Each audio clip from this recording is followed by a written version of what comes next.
Regarde un peu, si dans le monde il y avait, mettons, 900 000 communautés juives, aujourd'hui plus de 950 ou 900 communautés sont allées en Israël, ont quitté leur pays d'origine et sont venus.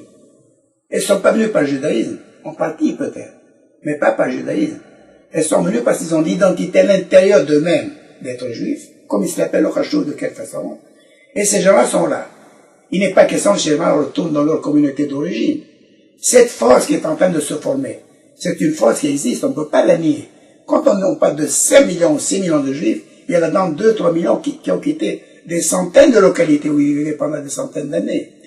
Ce mouvement qui se forme devra dire, son mot devra dire sa position dans la prochaine génération, à mon avis. Donc ce manque de cohésion parmi toutes les formations religieuses jusqu'à maintenant devra prendre fin quand la situation obligera ce monde qui se forme à faire face au danger. Ce danger est imminent, on le voit, il s'approche. Il peut prendre 5-10 ans, mais il est là. Donc ce mouvement, ces qui-là sont arrivés, eux devront faire face.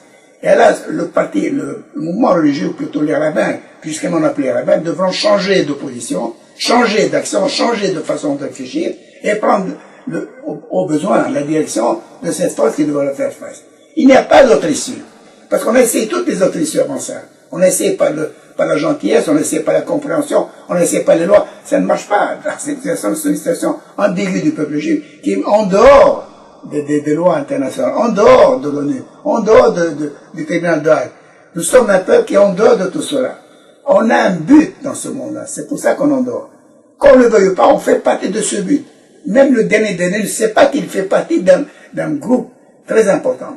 Le monde a peur de cette formation. Le monde craint cette formation. Le monde parle d'Israël. Quoi qu'il y ait seulement 7 ou 10 millions dans le monde, il n'a pas constaté des milliards. Dernièrement, on parlait de trois puissantes religions. Donc 1 milliard d'Arabes, 1 milliard de chrétiens et 10 millions de juifs. Quelle puissance c'est ça? Eux, ils nous voient puissants, c'est ça le point important. Eux, ils nous voient puissants. Eux, ils voient qu'on est très fort. Parce qu'ils savent qu'on est très fort d'une façon morale. Parce qu'on tient la moralité chez nous. Nous avons des valeurs morales différentes des autres. Il faut seulement les pratiquer. Et je veux indiquer le rôle du juif. Le rôle du juif, c'est pas de prier 10 fois par jour. Le rôle du juif, c'est d'être un homme modèle. Le rôle du juif, c'est de ne pas voler le voisin. Le rôle du juif, c'est d'être qui est basé sur la morale et sur la justice. Le rôle du juif doit montrer qu'il y a une justice. Il ne doit pas y avoir de pauvres parmi les gens. Il ne doit pas y avoir des gens qui n'ont pas de quoi manger. Et deux solutions qu'il faut remplir, que le pouvoir doit remplir. C'est donner à manger et donner un toit. Deux obligations nécessaires pour n'importe quel pouvoir.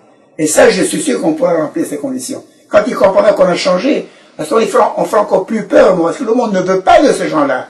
Comme il ne nous a pas voulu donner il y a 4000 ans, quand on a porté le nouvel ordre, avec un seul Dieu.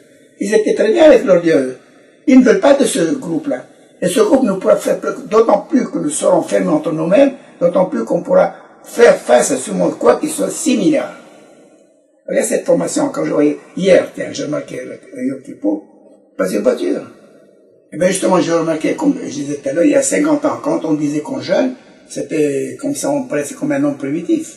On avait honte de dire qu'on jeûnait. Alors qu'aujourd'hui, la majorité écrasante, sur plus de 70%, ont déclaré qu'ils jeûnaient. D'autant plus qu'on est dans les rues, il n'y a pas du tout de mouvement de voiture, rien du tout. Donc, il y a un changement qui s'est effectué. Je ne veux pas dire par là qu'ils sont tous devenus religieux, mais ils sont tous devenus juifs dans le sens qu'ils reconnaissent leur identité de base. C'est ce qui m'intéresse. Et cette identité de base, on ne peut plus l'effacer. Maintenant, ce qui manque, et là j'arrive au point crucial, nous avons besoin d'un bonhomme qui nous montre où c'est qu'on va avec cette identité. Quand je suis revenu être juif, je reconnais être juif, je demande où c'est que je vais aller. C'est comme je le présentais à l'armée quand on m'appelait pour la guerre. J'attendais que l'officier me mène au fond. Alors je cherche cet officier. C'est ce qui nous manque, l'officier qui va nous mener vers la prochaine route. Et comme je disais tout à l'heure, cette route-là est seulement unique. D'abord de se former en groupe hermétique, un noyau fort hermétique, qui représente une autre façon, un autre mode de vie vis-à-vis du monde. Un autre genre où les gens peuvent se sentir vraiment, je ne suis pas communiste, mais en ce sens qu'il n'y ait pas des pauvres chez nous, qu'il n'y ait pas de différences de classe à ce point, comme nous avons actuellement. Et certainement pas du tout de corruption.